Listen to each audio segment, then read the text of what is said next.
Bonjour à tous et bienvenue dans cette nouvelle vidéo sur ma chaîne. Et donc on se retrouve aujourd'hui sur un petit édito. Ça faisait longtemps que je n'en avais pas fait. Et il s'agit de faire un édito sur la série Legends of Tomorrow. Parce que c'est une série que j'ai adorée cette année. Et que je vais défendre parce que je pense qu'elle n'a pas le succès qu'elle mérite. Et qu'elle n'a pas l'attention qu'elle mérite. Parce que c'est une série qui, malgré des difficultés scénaristiques grossières et dont on parlera après, et malgré aussi des gros problèmes de cohérence parfois, dont je parlerai après, mais qui sont réglés quand même, qui essaient d'être réglés à la fin de la série, et je pense que c'était plutôt bien fait et plutôt honorable, mais on en parlera après. Et je pense que cette série, elle avait vraiment tous les atouts pour plaire aux gens qui sont fans de l'univers Arrow, Flash, Supergirl pour ceux qui regardent, je regarde pas, mais voilà, et Legend of Tomorrow, moi je regarde trop crois. Je regarde Arrow, Flash, Legend of Tomorrow, Supergirl pas pour le moment, mais je pense m'y mettre. Même si, d'après ce que j'entends, c'est quand même assez mauvais. Alors que Arrow et Flash et les autres Tomorrow, ça c'était tout à fait honorable. Et surtout que cette année, Arrow a bien remonté. Flash est tout à fait. Ça se regarde vraiment bien. Et Legends of Tomorrow, moi j'ai vraiment adoré. Et donc on se retrouve après le générique pour que je vous en parle.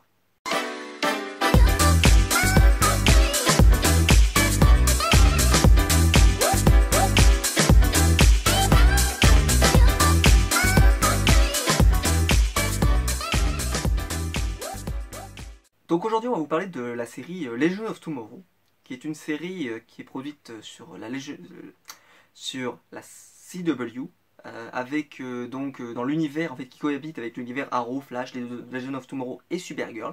C'est dans le même univers, même si Supergirl est en fait dans un univers alternatif, une autre terre, etc. C'est un peu plus compliqué chez DC, c'est très compliqué. Mais bref, on va essayer de simplifier. Mais en tout cas c'est le même univers. Et cette année, alors, l'an dernier, je pouvais comprendre certaines critiques envers la série qui peut-être avait des facilités scénaristiques et surtout un manque peut-être de cohérence. Et encore, je trouve qu'il y a quelque chose qui est très fort dans cette série, c'est le casting. Alors après, certains pourront me dire, ah, c'est pour du fanboy, etc. Mais moi, ça marche beaucoup sur moi. Quand vous regardez cette saison 1, vous aviez du Captain Cold, qui est probablement le meilleur personnage de l'univers de la CW. Vous avez Mick Rory, qui est le Heatwave, qui est le partenaire de Captain Cold, qui sont absolument géniaux en binôme, ils sont excellents. Vous avez White Canary, donc qui était Black Canary avant, qui est Sarah, qui est un personnage que j'ai toujours beaucoup aimé et que j'adore toujours, donc je suis très content de la voir dans une nouvelle série. Vous avez Firestorm, Firestorm qui dans l'univers Flash avait un rôle un peu inintéressant, et qui au final, en arrivant dans Legends of Tomorrow, a vraiment pris de l'ampleur, et je trouve que c'est un super personnage, alors qu'à la base, j'étais pas vraiment fan de lui. On a bien sûr Rip Hunter, qui est le capitaine, on pourrait dire. Vous avez The Atom, bien sûr, qui est un personnage qui était plutôt bon dans Arrow, mais qui peut-être, voilà, avec la nouvelle direction qu'a pris Arrow avec sa nouvelle équipe, aurait peut-être eu un manque de place, et que je pense qu'il est très bien dans Legends of Tomorrow. Et vous aviez à l'époque Hawkgirl et Hawkman, mais qui ne sont plus là, et qui ont été remplacés par une sorte d'historien dans cette saison 2, qui est capable de devenir tout métal, et une ancêtre d'un des personnages que nous avons vu dans Arrow, qui est capable, avec une pierre, de contrôler les différents éléments de la nature, avec les animaux, etc., etc., et qui est capable en fait de récupérer leur force pour pouvoir en faire quelque chose. Donc par exemple, elle appuie sur sa pierre, elle dit je veux être un gorille, elle devient un gorille avec la force d'un gorille par exemple, même si elle ne se transforme pas. C'est un peu compliqué, mais en gros elle a une forme spectrale derrière qui fait qu'elle récupère les capacités de ses personnages et de ses animaux. Et je trouve que le casting est super fort parce que tous les personnages sont tellement différents. Parce qu'on a l'habitude que quand on a une team, l'équipe se soude autour d'un chef, etc. Là, ça se produit pas. Dans les Legends of Tomorrow, il n'y a pas cette solidification autour d'un chef. C'est chacun existe indépendamment du reste, et à chacun ses propres histoires et ses propres enjeux, et la seule chose qui les réunit, c'est leur mission. C'est pas le fait qu'il y ait un chef. Dans la saison 1, c'est vraiment le fait qu'il y ait un chef, mais et même encore, quand Rip Hunter vient chercher ces différents éléments, Snart par exemple et Mick Rory, la seule chose à laquelle ils pensent, c'est qu'ils pourront encore ramasser encore plus d'argent à travers le temps. Parce que ils pourront braquer des banques à d'autres époques, etc., etc. Bon, l'histoire va les amener à faire d'autres choses. Et je trouve que cette série, elle a eu un peu le délit de sale gueule, c'est de se dire ah c'est encore une série de la CW, franchement elle a aucun intérêt, etc., etc. C'est pour recycler les personnages de Arrow et Flash qu'on n'utilise plus, etc., etc. Je trouve que c'est pas vrai, que c'est faux et que c'est assez injuste de dire ça à cette série parce qu'il y a beaucoup de qualité dans cette série et je trouve que justement les acteurs jouent très bien, je trouve qu'ils interagissent bien les uns avec les autres, qu'il se passe vraiment quelque chose dans cette série et que je défendrai cette série coûte que coûte parce que je trouve qu'il y a vraiment un univers qui s'est créé autour de cette série. Moi par exemple, c'est vrai que je prenais vraiment un gros plaisir cette saison 2 et même avec la saison 1, surtout avec la fin, à regarder cette série. Alors déjà on va parler de la saison 1. Bien sûr, je le préciserai dans la vidéo, sur le titre, hein, mais bien sûr c'est une vidéo spoiler, puisque je vais spoiler dans cette vidéo. Si vous ne l'aviez pas vu, donc voilà, fuyez. Mais voilà. Ici, vous avez une équipe, qui est la Legion of Tomorrow. Ils veulent devenir des Legends, parce qu'en fait on leur fait comprendre qu'ils n'ont aucune importance dans l'univers dans lequel ils viennent. Je vais essayer d'expliquer ça. En gros, on sait que si ils avaient continué leur vie de manière normale, ils n'auraient eu que très peu d'implications et très peu de conséquences sur l'univers d'ici, et qu'en fait, ils étaient des personnages secondaires et qu'ils étaient destinés à rester des personnages secondaires. Alors que si on les sort de la timeline, eh ben ça affectera pas le déroulé des événements, tout se produira exactement pareil. On peut en douter, par exemple, est-ce qu'on peut dire que Laurel ne serait morte également si on avait eu The Atom et Sarah? Peut-être pas. Après, c'est toujours des questions qu'on pourra se poser pendant plusieurs années, mais voilà, ils ont dit ça, est-ce qu'on aurait eu les mêmes événements? Voilà, c'est ce qu'ils disent. Après, c'est une série, donc forcément, l'univers se développe, etc. Et c'est un peu compliqué. Mais voilà, je voulais vous en parler de ça. Et ce que je voulais vous dire, c'est que on a dans ces personnages, donc, je trouve des personnages forts. Et qui, dans cette saison 2, on s'est séparé de Rip Hunter, qui était le chef, et qui en fait on s'est rendu compte que l'équipe elle fonctionnait aussi. Et pourquoi? C'est pour ça que j'en parle, c'est que le chef, comme je l'ai dit, n'était pas ce qui soudait le groupe, c'était la mission. Et dans la saison 2, il y a toujours cette mission, mais qui est encore plus développée, parce que c'est plus de stopper Savage, qui était un méchant que je trouvais à pas donné vraiment de très bons résultats dans la saison 1, ce n'est que mon avis, ça n'engage que moi. Ce que j'ai le plus aimé, moi, c'est l'interaction entre les personnages. Ce qui s'est passé avec Snart à la fin de la saison 1 était absolument incroyable. Ce qui se passe avec Rory au milieu de la saison, qui est abandonné sur une planète et qu'on pense que Capitaine Cold l'a tué, c'est quelque chose moi qui m'avait fait froid dans le dos parce que c'est une scène qui m'avait beaucoup ému parce que j'adore ces deux personnages et voilà, ça me faisait chier que je me suis dit putain mais la CW va se séparer de deux personnages comme ça me paraît dingue. D'ailleurs on en reviendra à la fin de la vidéo. Bon, je vous parlerai de la suite. Ce qui s'est passé aussi, c'est qu'on se retrouve avec donc dans une saison 2 où il n'y a plus Rip Hunter, il a fallu un nouveau chef. Et le nouveau chef s'est retrouvé à être Sarah. Et la série a commencé en étant un peu lente, peut-être à se démarrer. Parce qu'ils ont commencé, ils se sont attaqués à différentes... comment on pourrait appeler ça? Différentes ruptures de l'espace-temps avec des différentes... en fait, c'est leur mission, c'est de faire en sorte que le temps reste bien comme il faut et que tout se passe comme c'est censé se produire. Et c'est là que, en fait, l'univers partagé Arrow et Flash devient très intéressant. Moi, je regarde tous les épisodes comme il faut. J'ai bien mon Flash, puis ensuite, à l'époque, c'était Flash, Arrow, Legends of Tomorrow. Puis maintenant, Legends of Tomorrow est derrière Flash, donc il faut d'abord regarder Flash, Legends of Tomorrow et Arrow. J'essaie de bien tout regarder dans l'ordre. Et dans Flash, Reverse Flash est là dans le premier épisode, quand il se passe Flashpoint. Alors déjà, moi j'ai un gros problème sur Flashpoint, c'est que Flashpoint a été une catastrophe dans Flash. Moi j'adore le comics Flashpoint et ils nous l'ont littéralement massacré parce que ça n'a quasiment aucune conséquence puisque si vous regardez la situation avant Flashpoint et après Flashpoint, la seule chose qui a changé, c'est le fait que nous ayons Killer Frost. C'est la seule chose qui a changé. Le reste, tout est pareil. Il n'y a rien qui a changé. Tout est exactement pareil. Donc en fait, ils ont pas osé faire quelque chose de fort, quelque chose d'intéressant et d'intelligent. Et c'est dommage parce que je pense qu'il y avait moyen de faire mieux. C'est un peu dommage. Et donc on se retrouve avec Flash, qui était, voilà, qui avait trafiqué le temps, etc. Et il utilise Reverse Flash pour essayer de remettre le temps. Et Reverse Flash s'en va en expliquant qu'il a d'autres missions. Et on se retrouve avec Reverse Flash qui trafique le temps. Et on sait pas pourquoi. Et ça, moi au début, je me suis dit, c'est quand même bizarre, parce que il va chercher, après on a eu une équipe donc, qui s'appelle la Legion of Doom, qui est Malcolm Merlyn, Damien Dark. Moi j'adore Malcolm Merlyn par exemple. Damien Dark j'ai un peu plus de mal, mais Malcolm Merlyn je l'adore. Et Captain Cole qui arrive à la fin. Et donc forcément on avait ces 4 personnages qui étaient ensemble, surtout 3 en fait, parce que Captain Cole est vraiment arrivé à la fin.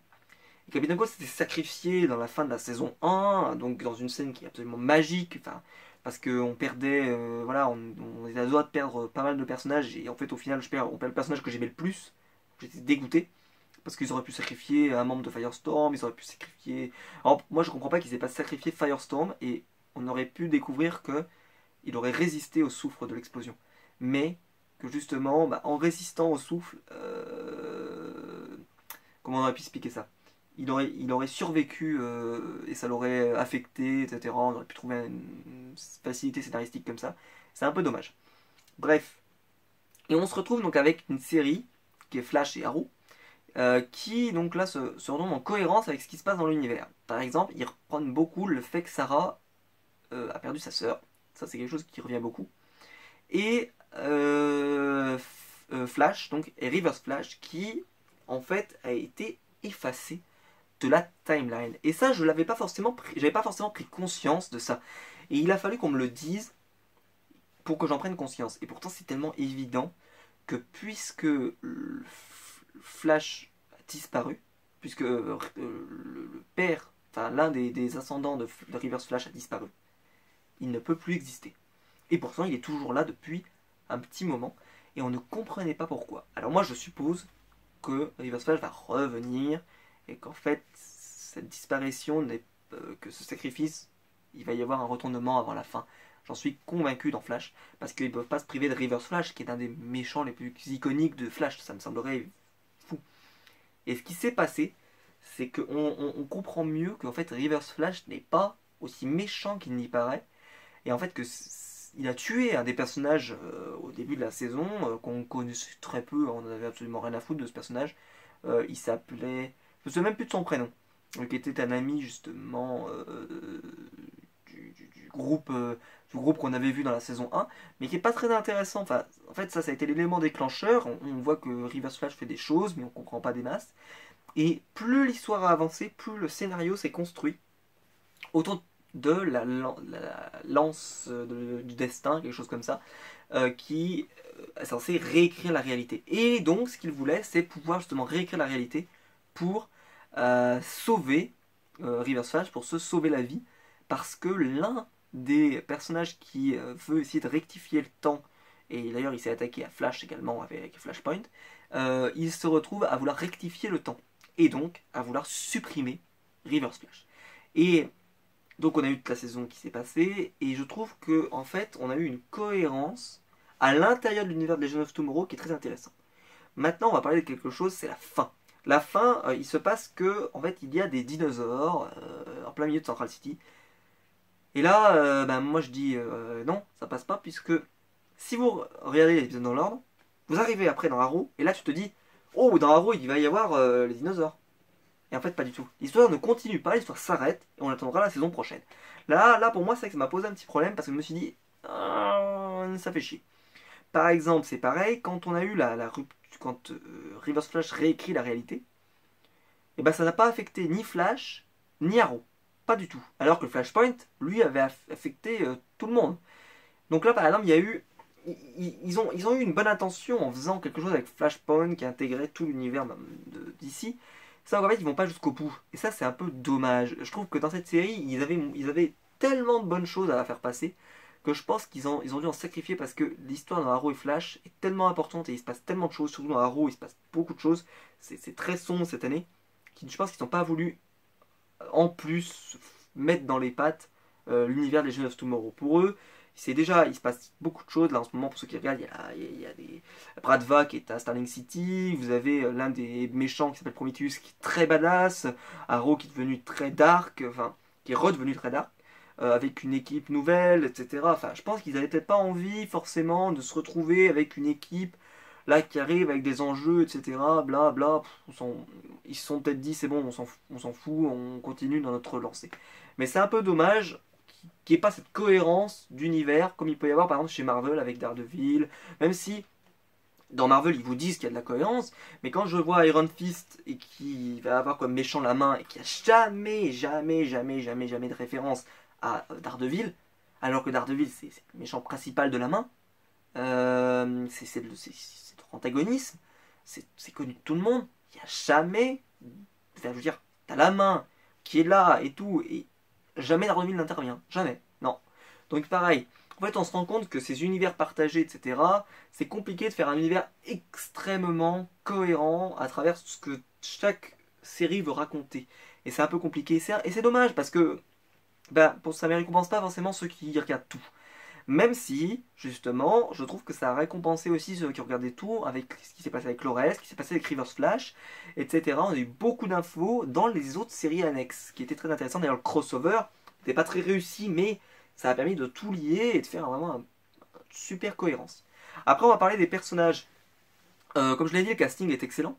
Et surtout, bah, on a eu des personnages qui se sont vraiment révélés. Et moi, j'adore Rory, Mick Rory, qui est Heatwave, qui est le personnage, je pense, qu'on voit le plus dans cette saison. Alors certains pourront me dire, il n'est pas très utile, mais c'est celui qui fait les clean shots les plus fortes de la série. Mais de loin, c'est quelqu'un qui est toujours drôle, toujours juste, qui joue juste. De toute façon, je n'avais aucun doute, hein, il est interprété par celui qui joue Lincoln Burrows dans Prison Break, donc j'avais pas de doute sur ses capacités à être un très bon acteur. Mais le souci qu'on a eu dans cette saison, c'est qu'il n'est plus avec Captain Cold. Et moi, j'avais peur qu'il ne survive pas, bah, son personnage ne survive pas à pouvoir survivre tout seul, quoi. Et d'ailleurs, Captain Cold a été sacrifié à la fin de la saison une nouvelle fois parce qu'ils l'ont réintégré dans la timeline. Mais ça, on en reparlera à la fin. Euh, et donc, ce qui fait qu'il a dû exister par lui-même. Et j'avais peur que ça n'existe, qu'il n'y arrive pas. Et en fait, ce qui s'est passé, c'est qu'il a parfaitement réalisé ça. Il a été excellent. Et je pense que l'auteur de la série peut en être très fier parce qu'il a fait quelque chose de parfait. Après, on va parler de Captain Cole, qui a été. Pas de Captain Cole, pardon, de The Atom. Qui, je pense, est le personnage qui a le moins été exposé et exploité cette année. De loin. Parce que Sarah, bah, elle est devenue la chef.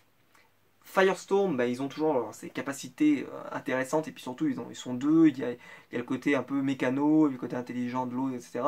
Ils ont eu un historien qui vient d'arriver, tout en métal, qui donc a fait que bah, ils n'ont plus besoin d'une grosse tête parce qu'ils ont déjà une grosse tête, qui peut leur apporter cette culture. Ils ont pas mal d'infos, etc. qui circulent. Et c'est vrai que forcément avec le Wave Rider, hein, le vaisseau, et par exemple, ça, moi, c'est une grosse qualité parce que j'aime bien les séries de science-fiction comme ça, etc. Et on comprend avec la suite, par exemple, j'ai bien aimé l'aspect de il faut pas revenir sur un endroit où on est déjà allé parce que bah, on est déjà présent. Et ça, c'était super parce que ça fait partie de ces choses comme dans Retour vers le futur, des choses qui marchent bien et qui font vraiment écho. Sauf qu'on voit que dans Retour vers le futur, et ben, par exemple, il n'y avait pas ce problème-là de bah, c'est pas cohérent, il manque des choses, forcément, etc. Là, en fait, il décide que il ne peut rester qu'à la fin qu'une Sarah et pas deux. Même s'ils existent tous les deux dans le même univers, il va falloir qu'il y en ait un qui disparaisse. Et c'était super intéressant. Moi, en tout cas, personnellement, j'ai trouvé ça très très intéressant. Euh, et qu'on voit que les timelines, c'est pas aussi difficile que ça à comprendre et qu'en fait c'est plutôt simple et ils ont simplifié leur univers et qu'en gros on a une timeline et que si on revient dans le temps on bouleverse la timeline, si on la remet comme il faut c'est bon, mais si on revient à la timeline là où on a déjà été, et ben ça peut casser un petit peu l'univers. Même si, et là ça va arriver au point compliqué, donc comme je le dis, Sarah, les nouveaux personnages ont plutôt été intéressants, ils ont intégré donc deux nouveaux personnages qui sont toujours là. Là aussi ça crée une aberration. Puisque la fille n'est pas retournée dans son temps. Donc là, ça pose problème. Mais bon, c'est pas très grave pour le moment parce qu'on sait que peut-être qu'elle va y retourner plus tard. On ne sait pas encore ce qui va se passer dans la saison suivante. Mais moi, je voulais parler surtout de la fin. Et c'est pour ça, pour vous expliquer à quel point j'ai été un coup de cœur sur cette série, c'est que déjà on a voyagé sur plein d'époques.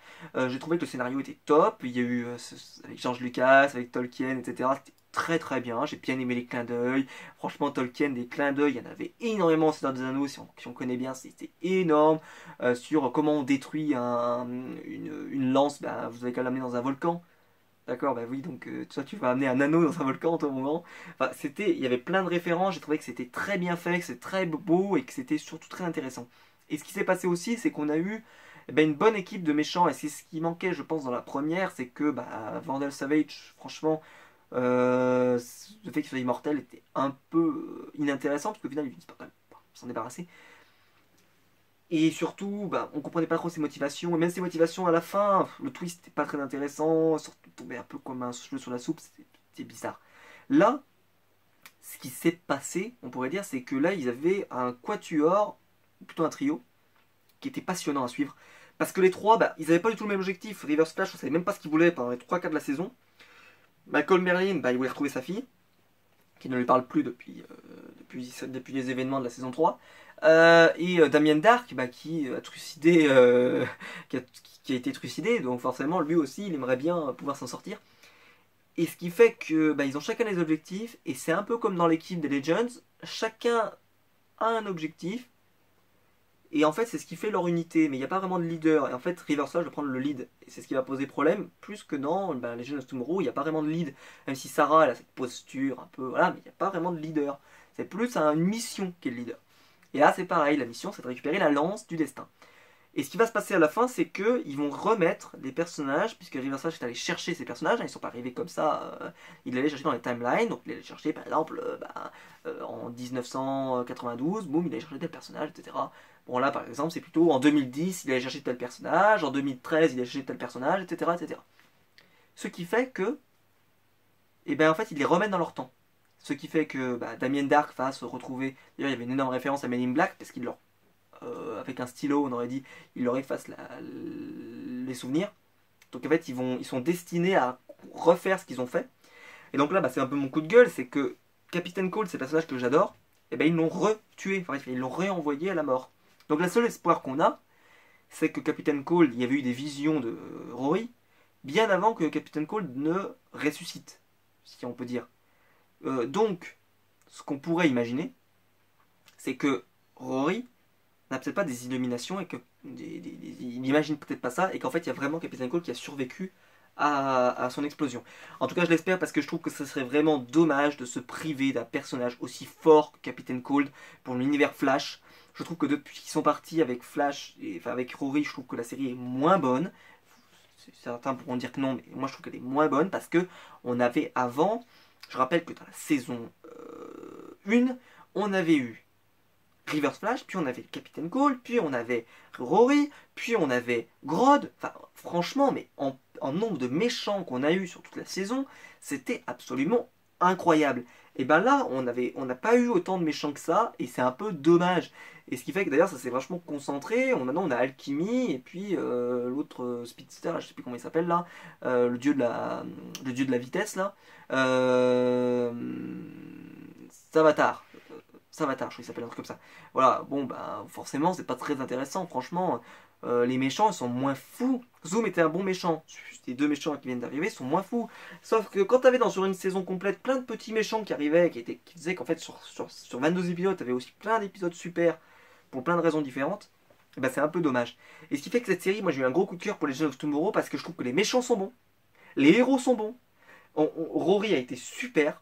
Vu que c'est mon héros que j'adore, j'espère qu'ils vont sortir en figurine pop parce que c'est mon personnage préféré des Legends of Tomorrow. Euh, il y a eu vraiment un super travail sur tous les personnages. On a eu l'enchaînement de plein d'histoires, plein d'histoires. Et au final, on avait vraiment quelque chose de super à la fin, qu'on a vraiment pris conscience de pourquoi il nous avait amené dans toutes ces périodes, etc. C'était vraiment super. Ce que faisait Reverse Flash depuis le début, pourquoi il trafiquait le temps, pourquoi il voulait trafiquer le temps, qu'est-ce qui s'était passé d'autre. Enfin bref, il y a eu beaucoup de bonnes choses et j'aimerais, si jamais vous regardez Arrow et Flash, donc que vous regardez les Legends of Tomorrow. Et si vous regardez pas Arrow et Flash, regardez que les Legends of Tomorrow, c'est dans son univers, c'est à part. Vous n'avez pas besoin d'avoir vu le reste, même si de toute façon il y a des previously au début pour que vous ne soyez pas perdu, donc il n'y a pas de souci là-dessus. Et je trouve que cette série elle se suffit à elle-même et elle est super parce qu'ils ont créé vraiment un univers. Moi je suis rentré dedans, c'était vraiment de la science-fiction pure. Hein. Après voilà, faut aimer. Mais si vous aimez la science-fiction, je pense que c'est une série qui est faite pour vous. Parce qu'elle est vraiment super. Il y a il y a des bons personnages, on s'attache, on s'identifie à eux, on les aime bien. Même les méchants sont top. Moi j'ai toujours aimé Merlin, j'ai toujours aimé Reverse Flash. Captain Cold, c'est un dieu. Donc forcément, moi je suis un gros fan et j'espère que la saison 3 sera super, qu'on aura vraiment des super choses à voir. Malgré que cette fin de saison 3 tombe un peu. Voilà, vous avez les dinosaures. Ouais, c'est un peu dommage. Mais c'est pas bien grave, je pense que la série va s'en remettre. Et j'espère que Captain Cold sera pas la dernière fois qu'on va le voir. J'ai essayé de chercher sur les sites de news. Aucune nouvelle sur Captain Cold. Rien. Nada. J'espère qu'ils vont pas nous faire un coup Deathstroke avec Manu Bennett. Parce qu'on a perdu Deathstroke dans Arrow depuis un petit moment. Et moi j'aimerais bien qu'il revienne. Et ben j'espère qu'ils vont pas se priver de Captain Cold. Ce qui serait vraiment mais, tellement dommage. Ils ont un personnage qui est top. Qui peut aller dans Flash. Qui peut aller dans Legends of Tomorrow. Oh là, j'espère qu'ils ne vont pas le sacrifier sous prétexte qu'il est mort une fois. Il faut le ramener urgemment. Et voilà, c'est quelque chose que j'espère beaucoup. Euh, et puis voilà, que dire? Bah, regardez cette série. Dites-moi en commentaire ce que vous en pensez. J'avais été très critique sur Fear the Walking Dead.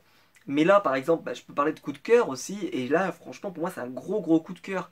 Je sais pas si je pourrais dire ça de Arrow et Flash cette année. Mais par contre, de Legends of Tomorrow, je vais le dire. Parce que bah, il se passe beaucoup de choses. Je me suis jamais ennuyé.